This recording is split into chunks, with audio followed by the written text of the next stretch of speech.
फिर उसके बाद मैंने 20 की तैयारी करी। 20 में क्या हुआ कि पेपर से 15-20 दिन पहले मेरे को मेरी तबीयत ज्यादा खराब हो गई थी, तो मैं मतलब उसको फुल एफिशिएंसी नहीं दे पाया। तो फिर वो 2-3 महीने का मेरे ऊपर मतलब मैंने गैप किया। तो फिर गैप होने के बाद थोड़ा सा अनटच हो गया। फिर हुआ क्या कि अनफॉर्चुनेटली 2021 में मेरे पापा की डेथ हो जाती है। जय हिंद दोस्तों, स्वागत है आपका आपके अपने परिवार रैंकर्स गुरुकुल यूट्यूब चैनल पे। मैं आदित्य रंजन और आज आपके सामने एक बहुत ही बड़े सितारे हैं जिन्होंने सीजन 2021 में जो है यहाँ पर बहुत ही शानदार रैंक हासिल की है। तो आज मिलते हैं हम स्वरूप से। स्वरूप, स्वागत है आपका हमारे प्लेटफॉर्म पे। Thank you sir. और बच्चों की काफी ज्यादा डिमांड थी कि सर स्ट्रेटजी वीडियो आनी चाहिए, टॉपर्स इंटरव्यू आनी चाहिए, क्योंकि वो एक ऐसा समुद्र मंथन हो जाता है जिससे काफी सारी बातें निकल कर आती हैं और उसका फायदा बच्चों को सीधा सीधा पहुंचता है कि क्या एक सही मटेरियल होगा, क्या एक सही गाइडेंस का सोर्स होगा, हमें किस तरीके से पढ़ना है, कैसे करना है। तो इसी के कारण जो है आज हमारे साथ स्वरूप है और बहुत ही शानदार तरीके से इन्होंने अपनी तैयारी को किया है और अपने आप को एक सफल व्यक्ति बनाया है। ठीक है, स्वरूप ने जो है एक टाइम पर ऐसा था कि प्रिपरेशन इन्होंने छोड़ भी दिया था, लेकिन बहुत हिम्मत जुटा के एक नए जोश के साथ, नई ऊर्जा के साथ वापस से इन्होंने जो है एक शानदार पोस्ट हासिल की है। एक एक बात हम जानेंगे और जानने के पहले मैं आपको एक छोटी सी बात बोल दूंगा, पर ध्यान से समझिएगा। एक ऐसी वीडियो होने वाली है यहाँ पर जिससे सच में आपको बहुत ज्यादा फायदा होगा। मतलब आप बहुत कुछ सीखने वाले हैं, इतना मेरी बात को मान के चलिए। ठीक है, बहुत कुछ, कई ऐसे सोर्सेज हैं जो मैं पहली बार में स्वरूप से मिला, मैंने वो बातें सीखी, मैंने वो बातें जानी, तो मुझे लग रहा था कि डायरेक्ट बच्चों तक अगर पहुंचे ना तो उनका बहुत बड़ा फायदा होगा। तो जितनी बातें स्वरूप आपको बताएंगे सारी बातों को बहुत ध्यान से और तसल्ली से सुनिएगा। ठीक है, तो चलिए स्वरूप, थोड़ा सा अपने आप फैमिली बैकग्राउंड के अपने बारे में बताइए कि आप कहाँ से हैं, पिता क्या करते हैं, आपके घर क्या है, फिर उसके बाद आगे। एक्चुअली मैं हरियाणा से हूँ और मेरी डिस्ट्रिक्ट सोनीपत है, गांव हिलाना है और तहसील करकोटा है। और मैं एक बिल्कुल ही लोअर मिडिल फैमिली से बिलोंग करता हूँ। मेरे पापा जी किसान थे। मैंने अपनी पढ़ाई गांव से स्टार्ट करी थी और तक मैं गांव में पढ़ा। उसके बाद फिर मेरे पापा को मेरे को पढ़ाने का बड़ा शौक, बहुत ज्यादा शौक था। तो उन्होंने मुझे पढ़ने के लिए बाहर भेजा। मेरा एस एम हिंदू स्कूल हमारे वहाँ सोनीपत, उन्होंने वहाँ पे मेरा टेस्ट करवाया तो मैं टेस्ट में पास हो गया, तो उन्होंने मेरा स्कूल वहीं करवा दिया और मेरे पापा भी वहीं से पढ़े थे। तो फिर उसके बाद मेरी जर्नी वहीं से स्टार्ट हुई और थोड़ा सा पढ़ाई में मेरे पापा मेरे को प्रेशर भी करते थे, मोटिवेट भी करते थे और मतलब बहुत ज्यादा ध्यान देते थे। मैं यही कहना चाहूंगा कि मैं आज जो भी हूँ, कहाँ भी हूँ, उन्हीं की वजह से। ये सब उन्हीं की वजह से ही हुआ। तो उसके बाद फिर जब मैं 11th में था तो हमारा कुछ पारिवारिक झगड़ों के कारण मेरे को स्कूल बीच में छोड़ना पड़ा। उसके बाद मैंने 11th-12th जो स्टडी थी वो नजफगढ़ से गवर्नमेंट कोएड स्कूल से करी। ठीक। तो 11th-12th आपने वहां से किया, तो 11th-12th डिसाइड करने के बाद जैसे आज के जो बच्चे हैं उनके मन में बड़ा ऐसा रहता है कि सर 12वीं के बाद हम क्या करें। मतलब कोई एनडीए की तरफ भाग रहा है, कोई किसी एग्जाम की तरफ भाग रहा है, उनको लग रहा है कितनी जल्दी सरकारी नौकरी मिल जाए। तो क्या कुछ ऐसा है, मतलब 12th के बाद आपके मन में थॉट क्या था कि आप इंजीनियरिंग करेंगे या आप मेडिकल करना चाहते हैं, क्या करना चाहते हैं, मतलब थोड़ा आगे कुछ विजन क्लियर था आपको। तो विजन क्लियर था भी और नहीं भी था, सब थोड़ा सा धुंधला सा था। बात ये थी कि जब मैंने 12वीं करी तो घर वालों को मेरे से बहुत ज्यादा उम्मीदें थी, लेकिन मैं उनकी उम्मीदों पे खरा नहीं उतर पाया।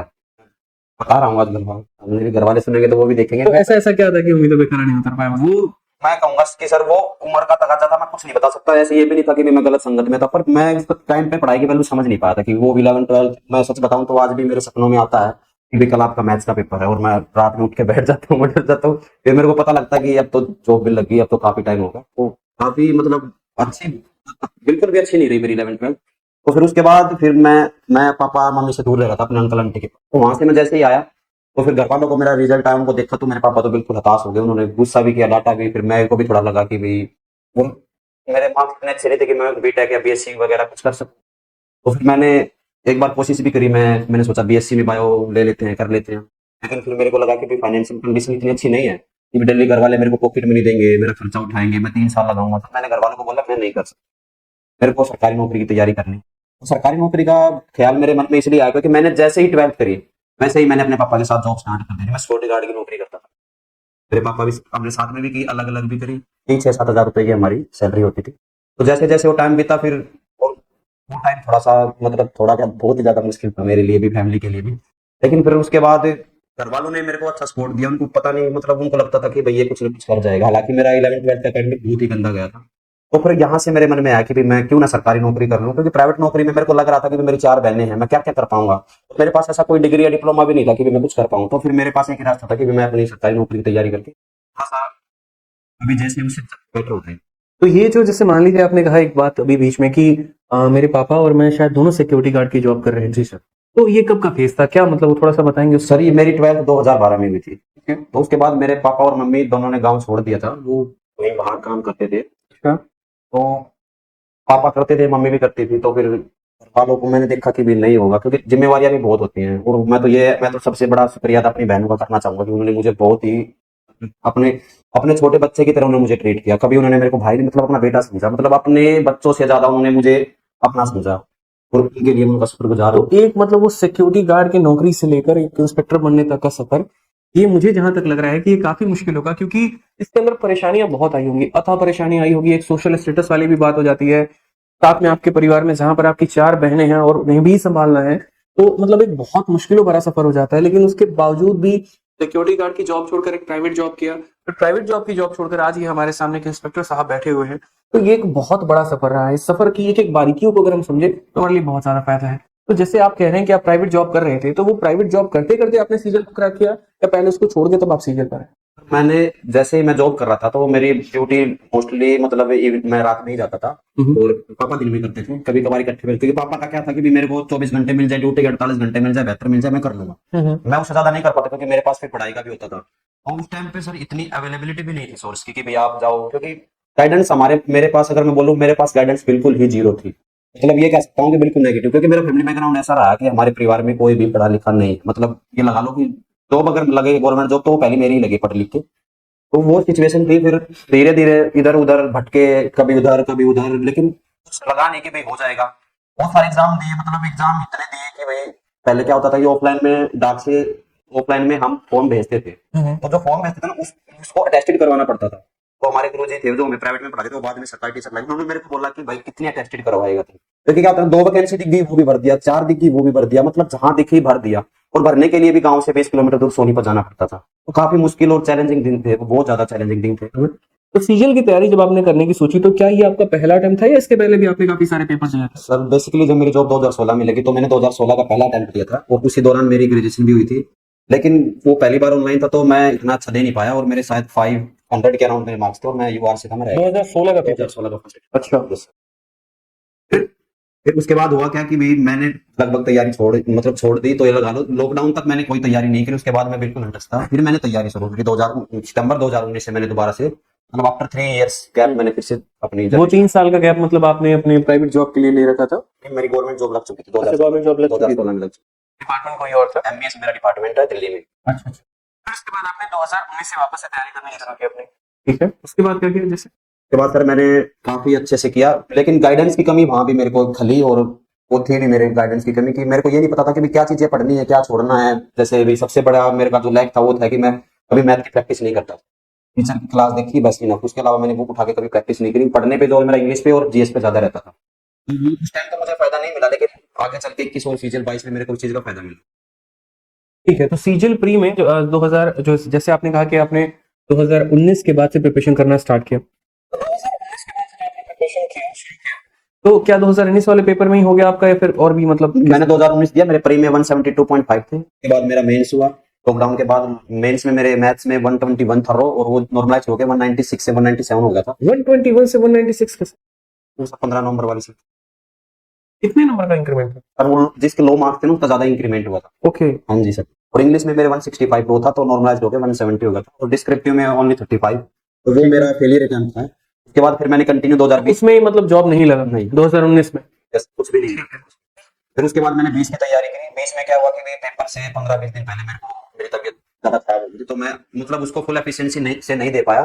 तो फिर वो 2-3 महीने का मेरे ऊपर मतलब मैंने गैप किया, तो फिर गैप होने के बाद थोड़ा सा अनटच हो गया। फिर हुआ क्या कि अनफॉर्चुनेटली 2021 में मेरे पापा की डेथ हो जाती है 25 दिसंबर को। तो फिर वो सिचुएशन भी मेरे लिए काफी बुरी थी, क्योंकि उस टाइम पे मेंटली जो डिस्टर्बेंस होती है ना बहुत ज्यादा होती है, और मेरे को सच में 1 महीना ये बहुत ज्यादा फील हुआ, काफी अकेलापन भी फील हुआ। तो फिर उसके बाद फिर मेरे को लगा कि मेरे पास अब दूसरा ऑप्शन है ही नहीं, क्योंकि मैं कुछ सोच ही नहीं सकता, क्योंकि मेरे पास मेरे बाप का हाथ था, वो मेरे लिए काफी था, लेकिन वो भी अब नहीं रहा। उसके बाद मैंने ना इधर देखा ना उधर देखा, मैंने सबको छोड़ छाड़ के फिर अपने मैं प्रॉपर तरीके से तैयारी कर गया, और मैं सर आपके संपर्क में आ गया। मैंने आपका मेंस का बैच लिया। उसके बाद तो फिर जैसा आपने बताया कि प्रीवियस ईयर, उसके अलावा फिर मैंने कभी कुछ देखा ही नहीं, अपनी तैयारी करी, और 2021 में ही मेरा सिलेक्शन। तो 2021 की अगर हम बात करते हैं, तो इस सीजन में आप सेलेक्टेड एज एक्साइज इंस्पेक्टर। तो सबसे पहले हम बात करते हैं कि प्री के बारे में स्ट्रेटजी क्या होनी चाहिए। और प्री में हम सब्जेक्ट वाइज बातें जानते हैं कि मैथ्स की प्रिपरेशन, फिर इंग्लिश की, जीएस की, और इस तरीके से करके फिर मेंस के बारे में हम जानेंगे। तो जैसे अभी नया पैटर्न हमारा आया, तो इस नए पैटर्न में सबसे पहले अगर हम शुरू करें मैथ्स के बारे में, तो मैथ्स की तैयारी आपने कैसे की? तो मैंने मैथ्स की तैयारी की, मैंने आपका डायरेक्ट मेंस का बैच किया था। और वो बैच मेरा पहला और मतलब सॉरी वो मेरा बैच आखिरी बैच था। उसके बाद मैंने कभी किसी का कोई बैच नहीं लिया और कहीं से कोई हेल्प नहीं ली। मैंने उसको डेडिकेटली किया और आपने जैसे बुक जो सजेस्ट करी थी पिनाकल की, मैंने वो लगाई। उसके अलावा मैंने कुछ भी नहीं किया। कोई एक्स वाई जेड कोई भी टेलीग्राम पे क्वेश्चन, यूट्यूब पे क्वेश्चन, मैंने कभी कुछ नहीं किया। सिर्फ और सिर्फ प्रीवियस ईयर और सिर्फ जो आप नोट्स देते थे वो, और उसके अलावा पिनाकल, बस। उसके अलावा मैंने मैथ में कुछ नहीं किया। लेकिन हाँ, प्रैक्टिस मैंने बहुत करी। अर्थमेटिक को मैंने, क्योंकि अर्थमेटिक में मेरा इंटरेस्ट रहता था, तो मैंने उसको तकरीबन 2 से 3 बार किया। एडवांस को मैंने एक ही बार किया था आपके नोट्स के अलावा पिनाकल से। तो जैसे मैथ्स में उसके पहले भी आपने कैसे पढ़ाई कंटिन्यू किया, क्योंकि आप जैसे कह रहे हैं कि सर मैंने आपका मेंस का बैच लिया, तो प्री की जो सिलेबस था वो कैसे कवर अप किया आपने? क्योंकि अभी हम प्री के बारे में जैसे बात कर रहे हैं कि एक प्री में किसी बच्चे को मैथ्स कैसे कंप्लीट करना चाहिए, कोई फ्रेशर स्टूडेंट है तो वो कैसे पढ़े, कैसे कंप्लीट करे? सर वो यही है कि अपना, अगर आप सेल्फ स्टडी कर पाते हो तो अच्छी बात, अगर नहीं कर पाते मेरे हिसाब से तो मोस्टली के लिए ये इम्पॉसिबल टास्क है। मैं अपना अगर व्यू बताऊं तो ये इम्पॉसिबल ही होता है। आप अपना बैच लीजिए, क्योंकि ऑनलाइन जब से आया तो स्टडी तो बिल्कुल ही आसान होगी। अपना बैच लीजिए, बस अपने टीचर पे भरोसा रखिए और उसको फॉलो कीजिए। उसके अलावा कहीं भी इधर उधर मत भटकिए, क्योंकि जो बिगिनर होता है ना, उसका सबसे बड़ा जो लैक करता है ना, वो यही करता है कि वो 2 दिन इधर पढ़ेगा फिर उधर भागेगा, 2 दिन इधर पढ़ेगा फिर उधर भागेगा, और वो अपना टाइम वेस्ट कर देता है। तो अपना कंसंट्रेट रखिए, खुद में भरोसा रखिए, कॉन्फिडेंस रखिए, और कॉन्फिडेंस मत रखिए। और कॉन्फिडेंस से भी एक बढ़कर एक चीज होती है, जो होती है हमारे पास फेथ। हमें अपने ऊपर फेथ रखना चाहिए कि भाई हाँ मैं कर सकता हूँ। ये नहीं कि मैं कर लूंगा, नहीं, मैं कर सकता हूँ और मेरे को करना है। क्योंकि जो फेथ है ना, वो हमेशा आपको पॉजिटिव रिजल्ट ही देगा।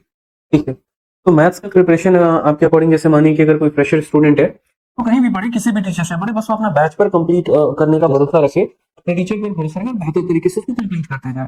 ठीक है, पहले वो अपनी शीट्स लगाए, फिर बुक्स पर बाद में मतलब मूव ऑन और करे। सर मैं एक बात और बोलना चाहूंगा कि अपना ये टारगेट रखो कि मेरे को बैच एक ही बार करना, क्योंकि एक बार आपने बैच कर लिया, अगर वो अच्छे से नहीं किया तो दोबारा आपको करने के लिए आपको फिर से 7-8 महीने दोबारा से चाहिए। वो आपका टोटली टाइम वेस्ट होगा। तो आप एक बार अच्छे से करो। टाइप को अगर आप अच्छे से रिटेन नहीं कर पा रहे तो अपने नोट कर लो। हो सकता है हर टाइप वाइज एक एक क्वेश्चन नोट करो, लेकिन उसको नोट करते हुए चलो। उसके बाद रही बात प्रैक्टिस की, मैं कैसे करता था, मैंने पिनाकल की बुक उठाई या सर के नोट्स लिए, मैंने पहले एक बार पूरा गो थ्रू कर दिया। इतने भी क्वेश्चन मेरे से हुए बिना डाउट के अच्छी टाइमिंग में, तो वो मैंने छोड़ दिए। उसके अलावा जहां भी मेरे को मेरी कैलकुलेशन फंसी या भी मेरा टाइप फंसा, जो भी हुआ, मैंने उसको पेंसिल से मार्क कर लिया।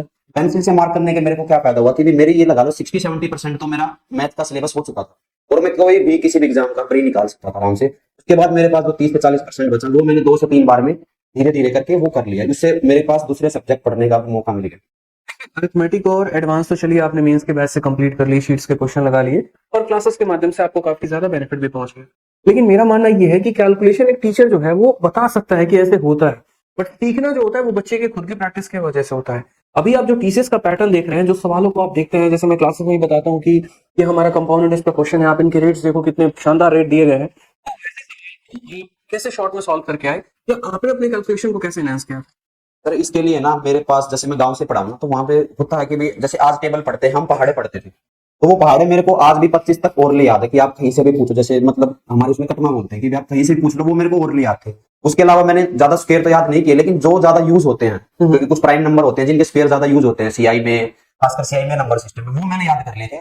उसके अलावा कैलकुलेशन मैंने खुद से करी, और मैंने जो आप सर जो क्लास के टाइम कहते हैं कि माइंड कैलकुलेशन करो, वो माइंड मतलब मैं अक्सर वो डिस्कस करता हूँ क्लासेस में कि कोशिश करो बहुत सारे सवालों को स्किप कर जाने की, स्टेप को स्किप कर दो माइंड में। वो सर उसका सिर्फ एक ही तरीका कि आप प्रैक्टिस करो, प्रैक्टिस करो, प्रैक्टिस।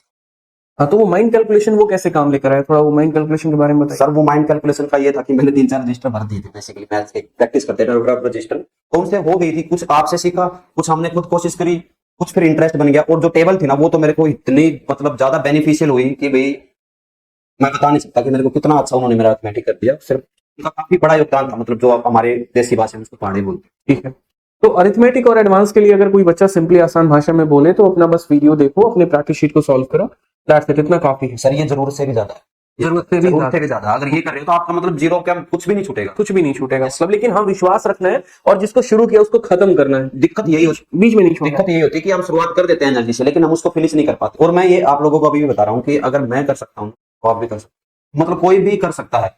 क्योंकि मैंने जहां से शुरुआत करी ना, मैंने यहाँ से शुरुआत करी कि मेरे को स्क्वायर का, डायगोनल का मतलब फॉर्मूला नहीं पता था। और रीजनिंग की अगर हम बात करते हैं, चलिए दूसरा पार्ट हमारा रीजनिंग है जो कि अब मेंस में आता है, तो एक अच्छा खासा वेटेज है हमारे रीजनिंग के पेपर में। और अगर हम पेपर की भी बात करें तो पिछले 2 से 3 सालों में बहुत ढंग के लेवल का पेपर पूछा गया है।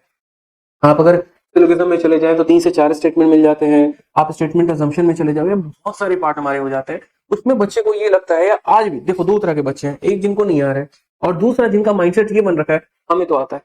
फिर उन बच्चों का नुकसान यहाँ पर ये हो जा रहा है कि वो 50 में जाकर मात्र 35 स्कोर कर पा रहे हैं। उन्हें ऐसा लग रहा है यार पढ़ने की जरूरत क्या है, हमने तो रीजनिंग कर रखी है।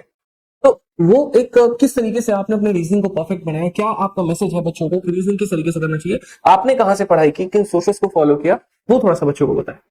सर रीजनिंग के लिए मैंने सिर्फ और सिर्फ प्रीवियस ईयर की, और उसके अलावा मैंने कहीं कोचिंग नहीं ली, बस मॉक के थ्रू मैंने वो चीजें सीखी। लेकिन कुछ टाइप ऐसी होती है कि जिनके लिए आपको टीचर की जरूरत पड़ती है।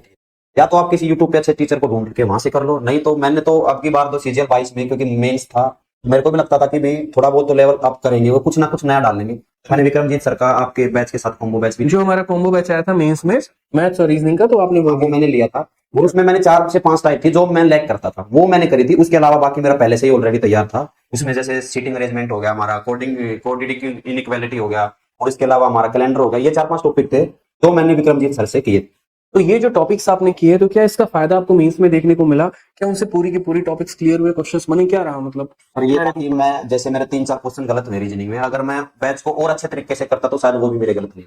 ओके, तो मतलब आपका ये था कि सर जितने टॉपिक्स मैं उनके वीडियो से करके गया था उसका मुझे सीधा सीधा फायदा मिला। बिल्कुल फायदा हो सर। हालांकि विक्रमजीत सर के बारे में आपको बता दूं, देखिए टीचर्स मैंने कई सारे देखे हैं, लेकिन वो एक ऐसे टीचर है ना जो बच्चे के नर्व्स को समझते हैं और बहुत ही बिगिनिंग से लेकर बच्चे को उठा के बहुत टॉप लेवल तक लेके जाते हैं। जो पढ़ाने की शैली है, जो एक अंदाज है, जिस तरीके से बच्चों से फ्रेंडली होते हैं, जैसे कैलेंडर की अगर आप बात कर ले, जो कोर्स जिस तरीके से वो क्लासेस में डिस्कस करते हैं, तो मुझे लग रहा है कि बच्चा अगर उतना कवर अप करके चले, पढ़कर चले, तो उसके लिए मोर देन एनफ, जरूरत ही नहीं है। जरूरत ही नहीं पड़ेगी। फिर आराम से जो पढ़ाया उसी के नोट्स को प्रिपेयर करके देखो, पढ़कर देखो, फिर क्वेश्चन बन जाएंगे।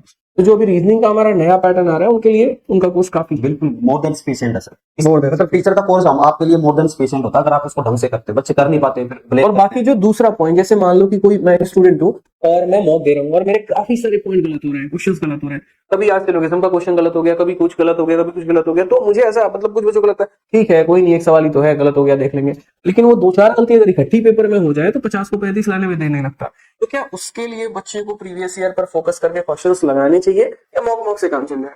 अगर बार बार रिपीट, जो 2-4 टॉपिक है उनके लिए, अगर बार बार रिपीटेशन में गलत हो रहा है कि भाई जैसे आज हो गया कल हो गया लगातार हो रहे, तो फिर तो इसका मतलब ये है कि आपका कॉन्सेप्ट वीक है, फिर आपको कॉन्सेप्ट पे काम करना चाहिए। अगर कभी कभार हो रहा है तो वो आपकी सिली मिस्टेक है, वो आप मॉक से धीरे धीरे, और मॉक को भी थोड़ा ना, मैं तो सर मॉक जब लगाता था ना, मैं बहुत सीरियस होकर लगाता था। जैसे मेरा पार्टनर था उसके साथ लगाता था, तो मतलब वो जो रियल मॉक वाली फील है ना, हम मॉक में ही ले लेते थे। रियल एग्जाम वाली जो फील है वो मॉक में ले लेते थे कि भी हमारी हार्ट बीट भी बढ़ रही है, हम टाइम भी देख रहे हैं, फिर ये भी तो ताकि भी दोस्त के ज्यादा ना आ जाए, तो वो चीजें हमने फील करी। तो मॉक फिर जब रियल एग्जाम में हम गए तो दोस्त के ज्यादा आप ये देख रहे थे कि मॉक में जब हम देते हैं तो दोस्तों के ज्यादा ना आ जाते, ये वाला ही माहौल रहता है। ये माहौल सर बनाना ही पड़ता है, क्योंकि कंपटीशन है, वो हेल्थी कंपटीशन है, हाँ, तो ये चीजें ध्यान में रखनी पड़ती है। तो मतलब कि यार दोस्तों के नंबर ज्यादा नहीं, थ्रेडेड वाली बात जो बोलते हैं ना, वो है कि मतलब अपना नंबर कम आया तो दुख नहीं है, दोस्त के साथ आ गए तो ज्यादा दुख होता है। ये वाला मतलब अपने माइंडसेट में चलते रहता है। माइंडसेट में एग्जाम के टाइम भी मैं जानबूझ के नहीं चलाता था। मैं मतलब क्योंकि रियल एग्जाम जब आप दोगे ना, तो आपके ऊपर मतलब सारी चीजें आपके दिमाग में आएगी कि पेपर नहीं हुआ तो कौन क्या बोलेगा, फैमिली को क्या बोलेंगे, खुद को क्या जवाब देंगे। तो वो चीजें मैं यहाँ मॉक में भी चलाता दिमाग में कि भाई मेरा दिमाग कितना ही चीज का किस चीज को अडेप्ट कर पाता है प्रेशर, क्योंकि ये चीज तो 2020 के प्री में जी तो मैं चाहता नहीं था कि अब मैं कोई रिस्क लूं, और ना ही मेरे पास कोई ऑप्शन था रिस्क लेने का। तो इंग्लिश में ये बताइए कि जैसे इंग्लिश का भी एक काफी अच्छा पार्ट है, और इंग्लिश में भी हमारे 3 पार्ट है, वोकैबुलरी हो गया, ग्रामर हो गया, कॉम्प्रिहेंशन हो गया। तो चूंकि एक बच्चा जो कि नॉर्मल स्कूल से पढ़ा हुआ है, उसको बहुत सारा बातें नहीं पता है, तो पहली बार शब्द सुनता है। जैसे मैं अपनी तैयारी में जिंदगी में मैंने पहली बार सुना था कि वोकैब नाम की भी कोई चीज होती है। हमें तो सर वर्ड मीनिंग आता था, ये वर्ड मीनिंग होता है, वर्ड मीनिंग पढ़ते थे। तो उस पार्ट को कैसे कंप्लीट किया, तो एक एक करके वहां पर पहुंचते हैं। तो सबसे पहले वोकैबुलरी के बारे में बात करते हैं। क्या इंग्लिश में आपका सोर्स क्या था, पहले तो ये जान लेते हैं कि किन किताबों को फॉलो किया, किन टीचर्स को आपने फॉलो किया, कैसे आपने पढ़ा, फिर उसके बाद सेगमेंट वाइज समझाने। सब जैसे मैंने पहले बताया कि मेरी जब 2016 में जॉब लगी, तो उससे पहले मैंने इंग्लिश की कोचिंग ली थी। बेसिकली क्या 2016 में मेरी जॉब लगी, उससे पहले मैंने एक बैच लिया था, हालांकि मैं पूरा नहीं कर पाया क्रिस्टोफर सर के पास, लेकिन उनसे मैंने पढ़ा। तो वहां ग्रामर वहां से मतलब मेरी ऑलमोस्ट हो गई थी, लेकिन वोकैब का उन्होंने बुक दी थी, वो बुक मैंने पढ़ी। उसके अलावा मैंने एमबी पढ़ी, और वोकैब का एक ही तरीका याद करने का कि आप बार बार उसको रटो, याद करो, निमोनिक्स बनाओ, जैसे भी करो, 4 बार पढ़ो, 5 बार पढ़ो, वो आपको करनी पड़ेगी, और वो चीजें आपको टीचर भी करके नहीं देगा, ये बातें स्पष्ट होती है। तो मतलब डेली आप वोकैब पढ़ते थे या फिर कभी कभी आपने पढ़ लिया? प्रॉब्लम ये भी आता है कि सर आगे से वोकैब पढ़ रहे हैं, पीछे से गायब हो रहे हैं, उस चीज को कैसे मेंटेन किया आपने? ये चीजें भूलने वाली सबके साथ होती है, बट मैंने तो साथ इतनी बार पढ़ा कि मेरे को खुद नहीं पता कि मैंने कितनी बार मार्क किए, कितनी बार उनको रफ किया, फिर भूल गया, फिर से उनको मार्क किया, फिर रफ किया। इसका कोई और सोर्स नहीं है। लेकिन ये है कि आजकल की जो जनरेशन आ रही है, क्योंकि वोकैब काफी अच्छी होती है, लेकिन हम 2012 के 12वीं से पास आउट है, 2015 में हमारी ग्रेजुएशन, तो हमें वोकैब में काफी दिक्कतें हुई, और काफी इसके लिए हमने मतलब एक्स्ट्रा काफी एफर्ट करना पड़ा। अच्छा, तो वोकैबुलरी आपने मतलब खुद से ही बुक्स को उठा के और निमोनिक्स कुछ बना के कुछ अपने तरीके बनाकर आप लोगों अपने वोकैबुलरी को याद किया और रिवीजन करते और चले। मैंने वोकैब में सिर्फ और सिर्फ प्रीवियस ईयर ही करी थी, उसके अलावा प्रीवियस ईयर पे आपका ज्यादा फोकस मेरा सारा का सारा मैथ्स इंग्लिश रीजनिंग सब में प्रीवियस ईयर पे ही फोकस था। उसके अलावा मैं ना तो कर सकता था ना मैंने किया। ठीक है। और वोकैबुलरी भी हो गया, ग्रामर जैसे आपने कहा जहां से आपने कोचिंग लिया हुआ था Yes. उन मटेरियल से आपका पूरा का पूरा प्रिपेयर हो गया और आपको बस उसी पर रिवीजन करने की ज्यादा आवश्यकता पड़ी। और जैसे नया टीसीएस पैटर्न आया तो कुछ चीजें चेंज हुई, थोड़ी थोड़ी चेंज हुई ग्रामर में, वो मैंने रानी मैडम से यूट्यूब के माध्यम से, जैसे भाई CHS लीग किसका आ गया तो उन्होंने एरर वगैरह करवा तो मैंने वो वहां से कर ली साथ के साथ में।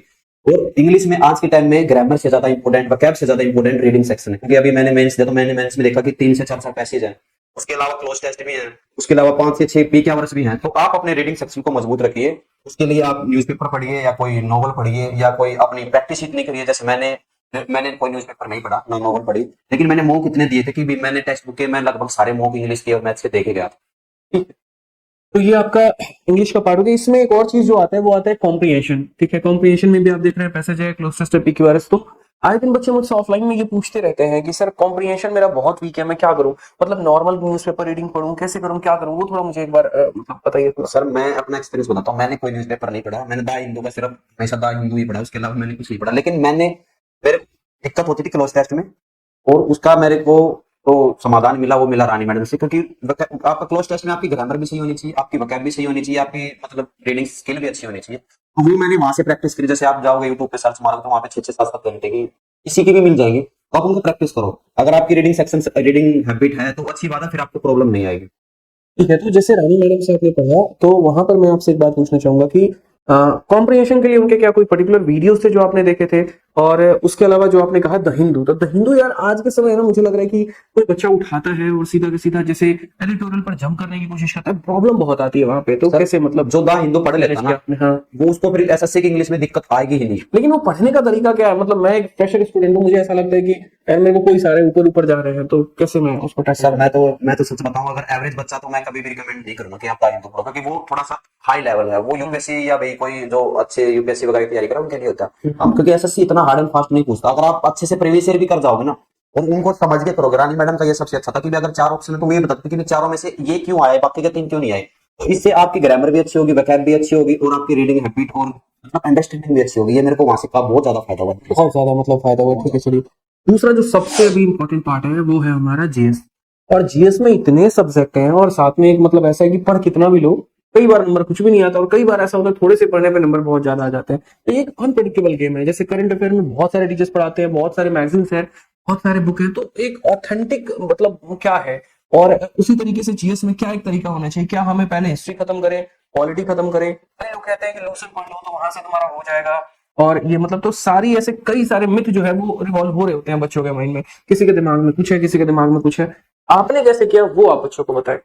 मैंने जीएस के लिए स्पेशल तो कोई बैच लिया नहीं, लेकिन मैं इस जर्नी में काफी लंबे समय से रहा हूँ, मतलब 2012 से मैंने स्टार्ट कर दी थी। और मेरा स्टार्टिंग में जो फोकस था ना वो मैथ पे ना होकर जीएस और इंग्लिश पे ज्यादा था। तो मैंने वहां पे मोस्टली वन लाइनर जीएस ही पढ़ी, क्योंकि उस टाइम पे ये था कभी कहीं कहीं पुलिस पुलिस में लग जाए, कहीं छोटी मोटी लोग वहां पे वन लाइनर क्वेश्चन आते, तो मैंने वो बहुत ज्यादा पढ़े थे।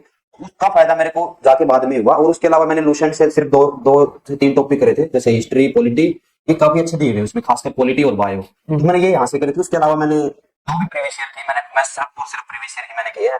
और उसके अलावा करंट अफेयर मैंने 2 से 3 यूट्यूब चैनल पकड़े हुए, जैसे करंट अफेयर राहुल सर है डीसीए करके, उनका चैनल है, वहां से करी। और कभी कभी मैं उत्तर क्लास की भी देख लेता था, और मैंने पर्सनल क्लासेस से भी करंट अफेयर करी है, सिर्फ और सिर्फ मंथली वाली। तो ये मेरे 3 से 4 चैनल थे, मैं इन्हीं से ही करता था। तो आप करंट अफेयर डेली पढ़ते थे यहाँ से या फिर कैसे करते थे? नहीं, मैं सिर्फ जैसे एग्जाम आने के 2 महीने पहले ही मैं स्टार्ट करता था, और सिर्फ मंथली कंपाइलेशन। कितने महीने का करंट अफेयर एक बच्चे को पढ़ के जाना चाहिए? पिछले ट्रेंड से लग रहा कि मिनिमम 1 साल का तो आपको करके जाना चाहिए। मिनिमम एक साल। मिनिमम 1 साल का तो करके तो जाना वो मंथली बच्चा एक साल का करे या डेली का करे? नहीं, मंथली का। डेली करना तो सरासर बेवकूफी। चलिए, तो साथ में ये मंथली करंट अफेयर के बाद दूसरा पार्ट हमारा स्टैटिक कहा जाता है, उसके बारे में वो कैसे आपने कंप्लीट किया? सर स्टैटिक के मैंने ये देखा था कि भी जैसे कोई जैसे एनालिसिस देते हैं, तो मैंने देखा था कि भी 10 से 15 टॉपिक है में आपकी करंट अफेयर भी आ रही है और आपका स्टैटिक पोर्शन भी आ रहा है। तो मैंने वो टॉपिक नोट कर लिए थे, मैं उन्हीं पे ज्यादा फोकस करता था। और वो टॉपिक कुछ टॉपिक तो स्पीडी में भी अच्छे दिए, मैंने स्पीडी का भी सर स्पीडी भी मैंने पढ़ी थी। पीटी को जनरली बच्चे करंट अफेयर के लिए रेकमेंड करते हैं, जैसे मेरे पास भी काफी बच्चे जो सिलेक्टेड होते हैं तो वो आते हैं, लेकिन आप जैसे कह रहे हैं कि स्टैटिक के लिए आपने इसको यूटिलाइज किया, तो वो तरीका थोड़ा सा बताएंगे। स्टैटिक में क्या होता है ना कि उस पीडी में जो आगे का जो 10 से 15 पेज है ना, वो बहुत ज्यादा इंपॉर्टेंट है, बच्चे उसको नहीं पढ़ते और वही चीजें पढ़ने के, क्योंकि क्या है ना कि मैंने अभी देखा, मैंने जब सीजीएल दिया तो उसमें मैंने देखा कि करंट का ना पूछ के पिछले 5 साल तक का, जैसे भाई ये अभी ईडब्ल्यूएस का हुआ था, वो चीजें दी हुई थी, मिड डे मील वाला आए हुए थे, तो वो क्वेश्चन आए हुए थे, तो वो उसमें सारी चीजें दी हुई है, तो वहां से पढ़ो, आपका सब कवर हो जाएगा।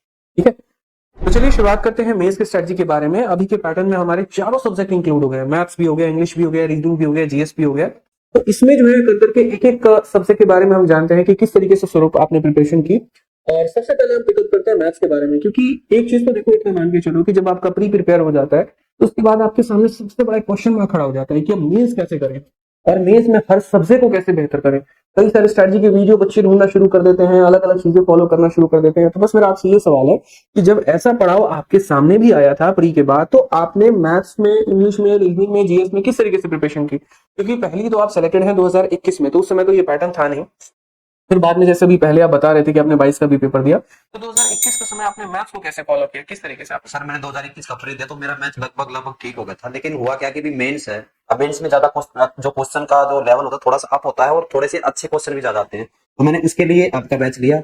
वहां से मेरे को लगा कि हाँ मैंने मतलब बैच लेके सही किया, वहां से मेरे को अच्छे क्वेश्चन करने को मिले, और जो मेरे बेसिक क्वेश्चन थे वो तो ऑलरेडी हो ही रखे थे, तो मेरे को इस चीज का बहुत फायदा हुआ और मेरा काफी अच्छा स्कोर भी रहा मैथ में। तो ये जो 2020 मेंस के बैच से, मतलब आपको जो अपर लेवल का कंटेंट चाहिए था वो वहां से, वो आपके बैच से मिल गया, वो वहां से मिल गया, और मेरे को पढ़ के भी ऐसा लगा कि भाई इससे ज्यादा मेरे को करने की जरूरत भी नहीं है। नहीं है। तो एक जो मेंस का जो था वो कंटेंट रेलिवेंट था, इरेलीवेंट था, कैसा लगा? क्योंकि कई बार ऐसा भी होता है कि हम मेंस का बैच लेते हैं और रिलेवेंट कंटेंट पढ़ते हैं, बाद में पता चलता है पेपर में कुछ नहीं आया। तो कैसा वाला सीन? आपका जो बैच था सर वो टोटली रिलीवेंट था और उससे मेरे को बहुत ज्यादा फायदा हुआ और मेरा स्कोर भी अच्छा। हाँ, मतलब और बाकी प्रैक्टिस के लिए आपने मेंस में क्या किया मैथ्स में? क्योंकि एक वो भी बहुत बड़ा पार्ट है, अक्सर मेंस के बच्चे जो होते हैं वो ज्यादा मॉक पर डिपेंडेंट होते हैं। तो आपने किसका मॉक लगाया, कैसे मॉक लगाया, और मॉक के दौरान स्कोर जब आते थे तो उससे अपने आप को कैसे एनालाइज करते थे आप? मैंने मॉक सबसे ज्यादा तो मैंने मॉक टेक्स्ट बुक के ही लगाए हैं, और मैं रिकमेंड भी यही करूंगा कि टेक्स्ट बुक के मॉक लगाए और उसका एनालिसिस जरूर करें, क्योंकि बच्चे एनालिसिस से बचते हैं, क्योंकि वो थोड़ा सा मुश्किल होता है, हमारे लिए भी स्टार्टिंग में चैलेंजिंग था, लेकिन उसका कोई अल्टरनेटिव नहीं, वो आपको करना ही पड़ेगा। उसके लिए सर मैंने जैसे मैं यही करता था कि जैसे 2-4% बच्चों ने अटेम्प्ट कर रखा तो वो मैंने उसको स्किप कर दिया था। उसके अलावा जो अटेम्प्ट थे भी मेरी सिली मिस्टेक थी, अभी किसी भी तरीके से क्वेश्चन गलत हुआ छोटा टाइम की वजह से, उसको मैंने फिर से किया दोबारा, तो क्वेश्चन लगता था कि भी ये नया है उसको मैंने नोट किया। तो सर बाकी तो यही था कि भी आपके जो बैच था उससे मेरे को काफी मतलब ज्यादा बेनिफिट हुआ। ठीक है, तो इस तरीके से आपका मैथ्स उस समय हो गया। और इंग्लिश का जैसे आपने बताया, इंग्लिश के लिए कैसे मेंस का प्रिपरेशन किया? इंग्लिश के लिए सर मैंने क्या किया कि वोकैब के लिए जो लेटेस्ट जो आए हुए थे उनकी पीडीएफ निकलवा के वो पढ़ी थी, और उसके अलावा मैंने मॉक दिए, क्योंकि मेंस में क्या होता है ना, मेंस में आपका सब हो जाता है थोड़ा, अगर आपको अच्छा स्कोर चाहिए तो रीडिंग सेक्शन आपको इंप्रूव करना पड़ेगा। तो उसके लिए मैंने जितने भी प्रीवियस ईयर मॉक थे या भाई टेक्स्ट बुक जो अपने मॉक देता वो मैंने दिए, और मेरे को लगा कि 2021 में इतने रिलेवेंट मॉक दे रखे थे ऐसे टेक्स्ट बुक में, स्पेशली इंग्लिश के बहुत अच्छे मॉक। तो बच्चा कैसे प्रिपेयर करे प्री में और मेंस में? तो वो मतलब आपकी जो बात है वो बहुत परफेक्ट लग रही है, अच्छा लग रहा है।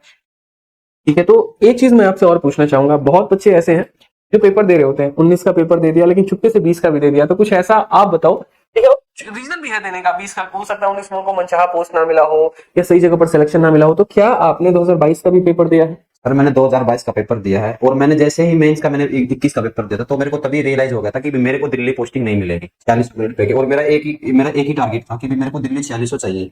वो फैमिली मेरे इशू के मैं सिंगल चाइल्ड हूँ, तो मेरे को 4600 चाहिए था, उसके लिए मैंने 2022 दिया और मेरा स्कोर भी अच्छा रहा।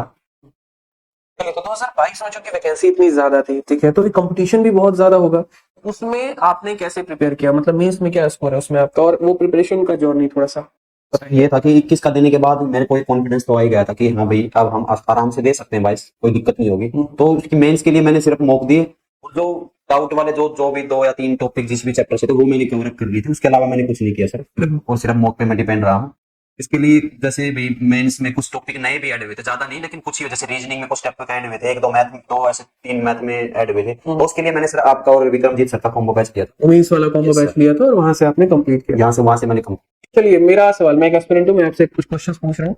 सबसे पहले ये रहता है कि सर कितने घंटे के पढ़ाई से सिलेक्शन हो, ये बताओ। ठीक, बहुत जगह सर 8 घंटे पढ़ लेंगे तो सिलेक्शन हो जाएगा, 10 घंटे पढ़ लेंगे तो सिलेक्शन है, कितने घंटे पढ़ने से सिलेक्शन होगा? सर वो ये चीजें आपकी ईमानदारी पे डिपेंड करता है कि आप अपने काम के प्रति कितने ईमानदार हो, क्योंकि पढ़ने को तो बंदा कहता है कि मैं 10 घंटे पढ़ता हूँ, लेकिन रात को सोने से पहले नहीं देखना चाहिए कि भी क्या मैंने जो आज किया, क्या उसको लेके मैं आज सेटिस्फाई हूँ, मेरे को सुकून की नींद आ जाएगी। अगर वो आ रही तो ठीक, आप सही हो। तो आप कितना घंटा पढ़ाई करते थे डेली? मेरा बेसिक थोड़ा क्या ज्यादा ही वीक था, तो मेरा 8 से 10 घंटा मेरे को मिनिमम चाहिए। 8 से 10 घंटे आप डेली पढ़ाई करते थे, ठीक है। दूसरा सवाल बच्चों का ये रहता है कि रिवीजन कैसे करें।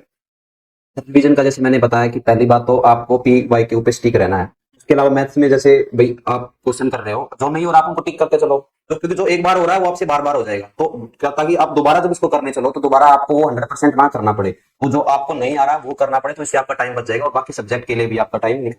फिर एक और चीज है कि जैसे ऑनलाइन एजुकेशन है, चूंकि ऑनलाइन में लगभग लगभग जो है हर टीचर अपना नोट्स प्रोवाइड करा देते हैं, और बहुत ऐसे बच्चे ऐसे भी हैं जो ऑफलाइन पढ़ाई करते हैं और कुछ ऑनलाइन में भी नोट्स बनाते हैं। तो नोट्स कैसे बनाना चाहिए, क्या हर सब्जेक्ट का नोट्स बनाए या फिर मतलब कैसे करें, वो बताइए। तो मैथ्स का तो मैं यही कहूंगा कि आप अगर प्रेशर हो तो भाई आप टाइप वाइज नोट्स बना लो, तो फिर बार बार आपको सिलेबस ना करना पड़े और आपका टाइम बचे।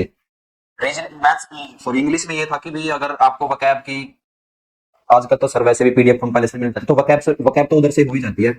और इंग्लिश की रही बात, इंग्लिश का इतना ज्यादा पार्ट नहीं है ग्रामर का कि भी आपको कॉपियां भरनी पड़ेगी। ये है कि आप अगर अच्छे से नोट्स बनाओगे तो आपके 20 से 25 पेज में आपके ग्रामर के सारे रूल आ जाते हैं और वो मोर देन सफिशिएंट है। और रीजनिंग के शायद कुछ टॉपिक हैं जैसे भी कैलेंडर हो गया, सीटिंग अरेंजमेंट हो गया, या भी कुछ 2-4 टॉपिक और है जिनमें आपको फॉर्मूले वगैरह की जरूरत पड़ती है, तो वो आप बना लो। उसके अलावा तो आप प्रैक्टिस करो। जैसे मॉक में स्कोर अगर रुक जा रहा है तो उस स्कोर को कैसे बढ़ाए।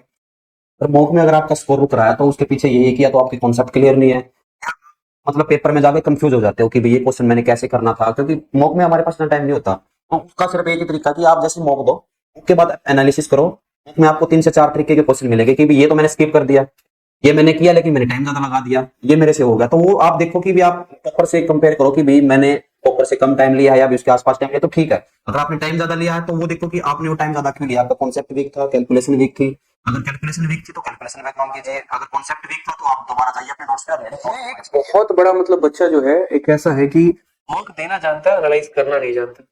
तो मुझे लग रहा है कि अगर आपके मॉक में गलतियां होती हैं तो आप उसको प्रॉपर वे में एनालाइज करो। ये एक बहुत इंपॉर्टेंट पार्ट है जो आप लोग मिस करके चले जाते हैं, और इस बात पे तो मैं भी बोलूंगा, क्योंकि बच्चे के मन में ये रहता है सर मॉक में नंबर कम आ रहा है तो बढ़ाए कैसे। मेरे भाई अगर मॉक में नंबर कम आते हैं ना तो उसको एनालाइज करके बढ़ाया जाता है, हर एक सेक्शन में देखा जाता है गलती कहाँ पर हुआ, मैथ्स कहाँ पे गलती हुआ, इंग्लिश में कहाँ पर गलती हुआ, जो पार्ट्स आपके मिसिंग है उसको पेपर में नोट करिए और उसको बढ़िया तरीके से पढ़ना शुरू करिए।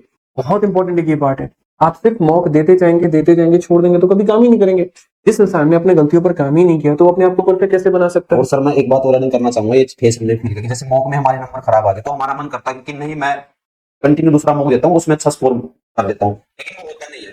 क्योंकि जो जो पहले मॉक में जो हमारी कमी थी वो सेकंड मॉक देते टाइम भी हमारी वही कमी है। तो बार बार मॉक देने से अच्छा आप वो 2 दिन बैठ के वो कमियों को दूर कर लो, ताकि आप नेक्स्ट मॉक में काम कर लो और जाओगे तो कमी आपकी दोबारा हो। ठीक है। तो सबसे पहले जब आपका रिजल्ट आया आपकी फैमिली में तो वो फैमिली रिएक्शन क्या था। पर फैमिली रिएक्शन ये था कि मैंने बेसिकली पहले बता रखा था कि मेरा इतने इतने स्कोर है और मेरे को आइडिया हो गया था कि मेरे को ये चीजें मिल सकती हैं। बाकी फैमिली रिएक्शन तो ये था कि भाई सब सब खुश थे, सब मतलब ये सोच रहे थे कि भाई हाँ भाई मतलब काफी टाइम दिया लड़के ने, हो गया। और सर मुझे दुख इस बात का कि भी मेरी उस खुशी के पल में मेरे फादर मेरे साथ नहीं थे। ये मेरे लिए मतलब लाइफ टाइम मेरे लिए ये हमेशा एक मतलब आपकी गलतियों को उन्होंने देखा, लेकिन जब आप कामयाब हो गए तो वो देखा। हाँ, उन्होंने मेरे गलतियों पे उन्होंने मेरे को डांटा भी, समझाया भी, सारी चीजें की, लेकिन जब वो मौका आया कि भाई हाँ हम मिलके एंजॉय करेंगे तो उस टाइम पे मैं अकेला पड़ गया था। कोई बात नहीं, ठीक है। वो जहां से हैं उनके आशीर्वाद हैं, उनकी दुआएं हैं और वो आपको देख रहे हैं। बहुत सफल और कामयाब व्यक्ति आप बनेंगे, ये उनकी हमेशा से दुआ रहेगी आपके लिए। ठीक है, और ऐसे ही आप नाम रोशन करते रहे। और भी 2-3 बातें हैं, जैसे मान लीजिए जब हमारा सिलेक्शन नहीं होता है, लोगों के ताने और भी सारी चीजें होती हैं आसपास चल रही होती है, तो उसे कैसे टैकल करें। मतलब वो जो एक डिमोटिवेशन है, हम एक मोटिवेट होते हैं वो अच्छी बात है, लेकिन वो जो डिमोटिवेशन हम नेगेटिव हो जाते हैं उसको कैसे टैकल करें। ताने, फ्रस्ट्रेशन, नेगेटिविटी, गर्लफ्रेंड से झगड़ा और ये सारी चीजें। सर उसको टैकल करने का एक ही तरीका है आपके पास, तरीके बहुत है, लेकिन मैं जो अपनाता था मैं ये था कि मेरे को किसी ने अगर बोल दिया तो मैं उसको अपने दिमाग में उठा लेता था, मैं कोई बात नहीं, कल को रिजल्ट आएगा तो यही मेरी तारीफ करने आएगा। और ये मैं रोज करता था कि जैसे रात को सो रहे हैं ना तो मैं ये देखता था कि भी मेरी जॉब लग गई है, मैं उस चीज को फील करता था अपने अंदर ही अंदर कि भी मेरी जॉब लग गई है, मेरे पास गाड़ी भी होगी, मेरे पास रिस्पेक्ट भी होगी, मतलब सारी चीजें होंगी। तो वो आपको एक पॉजिटिव देते हैं कि भी हाँ, और faith भी आपका क्रिएट करेंगे अंदर अंदर के भी हाँ ये होगा, वो चीजें आपको एक पॉजिटिव तरफ लेके जाएंगी। और लोगों का काम तो कहना है, वो नहीं कहेंगे तो कौन कहेगी। पर मैं एक बात और कहना चाहूंगा कि भाई एक चीज ध्यान में रख के तैयारी करना कि आपके एफर्ट्स की कहीं भी गिनती नहीं होगी अगर आपके पास आउटपुट नहीं है। क्योंकि जो आपकी आप आज तारीफ कर रहे हैं, अगर कल आपको आप कामयाब नहीं होते तो वही आपको ताने मारेंगे। और लेकिन अगर आपकी कामयाबी अगर हो जाती है तो जो लोग आज आपके ऊपर ताने मार रहे हैं, तंज कस रहे हैं, वो आपकी तारीफ करेंगे। तो इसलिए अपने एफर्ट को हमेशा 100% रखिए। उस टाइम की बात होती है, उसके बाद जैसे कि मैं यही कहना चाह रहा हूँ कि भी अपनी जैसे यारी दोस्ती होती है उसको एक लिमिट तक रखे, और ये भी कहना चाहूंगा कि भी एक ऐसा दोस्त जरूर रखे जो आपकी इस जर्नी में आपका साथ दे सके। अच्छा ये बताइए कि तैयारी के दौरान मैं इतना डिमोटिवेटेड था, आपने अपने आप को कैसे मोटिवेटेड रखा? मोटिवेट के लिए मेरे हालात ही मेरे लिए काफी थे। मेरे हालात ने मेरे को बार बार पुश किया कि आपको करना ही है, तेरे को करना ही है। तो वही मेरे लिए सब मोटिवेशन था कि भी मैं देख रहा था कि मैं कैसी लाइफ जी रहा हूँ, और मैंने ये भी पता था कि भी मैं कैसी लाइफ जी सकता हूँ, और मेरे को ये भी पता था कि मेरे एक अकेले बंदे की मेहनत करने से मेरी पूरी फैमिली का फ्यूचर अच्छा हो सकता है, और यही मेरे लिए मोटिवेशन था। और बाकी सर मेरे हिसाब से मोटिवेशन वीडियो 2-4 मिनट का ही मोटिवेशन रखता हूँ, जो क्योंकि जो सिचुएशन और हालात जो आपको मोटिवेशन देते हैं ना, वो आपके ऊपर परमानेंट होते हैं जब तक आप अच्छी जगह पहुंच नहीं जाते। ठीक। तो बहुत शानदार। बाकी बहुत अच्छी रही आपकी जर्नी, बहुत शानदार तरीके से आपने चीजों को कवर अप किया, और मुझे उम्मीद है कि आपने हर एक सवालों का जो है आंसर दिया होगा। बच्चे हमारे काफी सेटिस्फाई होंगे इस तरीके से उनको तैयारी करना है। कोई स्पेशल मैसेज किसी को देना चाहेंगे? कोई स्पेशल बात है आपकी ताकि यहाँ इस मंच पे कहना चाहेंगे लोग? स्पेशल बात मेरी यही है कि भाई पहली बात तो आप अपने फ्यूचर के बारे में सोचो, क्योंकि ये आपका टाइम है। अगर आप सेटल हो जाते हो तो सब आपके आसपास ही मिलेंगे। चीजों की प्रायोरिटी सेट रखिए कि भी ये काम मेरे को पहले करना है, ये अभी जरूरी तो मैं पहले ये करता हूँ। बाकी मेरा सर पर्सनल यही था कि भी जिम्मेवारियां थी, लेकिन मैं कामों को पोस्टपोन कर देता था। कोई काम ऐसा कि भाई इसके बगैर काम नहीं चला, मैं वही करता था। उसके अलावा मैंने घर वालों को बोला था कि मेरे को ज्यादा प्रेशर ना करे किसी काम के लिए।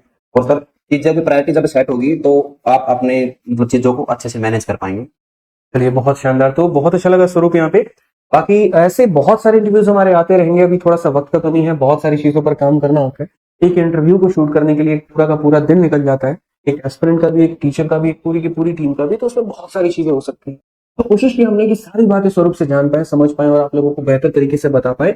अब आप लोगों को ये वीडियो हर जगह पर शेयर करना है, हर एक बच्चे के पास, हर एक एस्पिरेंट के पास, ताकि इससे स्वरूप का भी मोटिवेशन बहुत हाई हो कि हाँ हम वहां गए, हमने अपनी जर्नी को शेयर किया, बच्चों को जेन्युइन तरीके से एक बात बताई, और उन्होंने दिल से भी जो हमारी बातों को समझा, जाना और इसको महत्व दिया। ठीक है, तो बहुत शानदार। आप लोगों का कोई बात अगर आप लोगों की रह जाती है तो कमेंट बॉक्स में बताएं। बाकी इस वीडियो का टारगेट जो है 25,000 लाइक है। 25,000 लाइक तक तो आप इस टारगेट को पहुंचाएं। कोई छोटी सी गुरु दक्षिणा आपको हमारे लिए होगी, और एक छोटा सा प्यार हमारे स्वरूप के लिए होगा। ठीक है, बहुत बहुत धन्यवाद।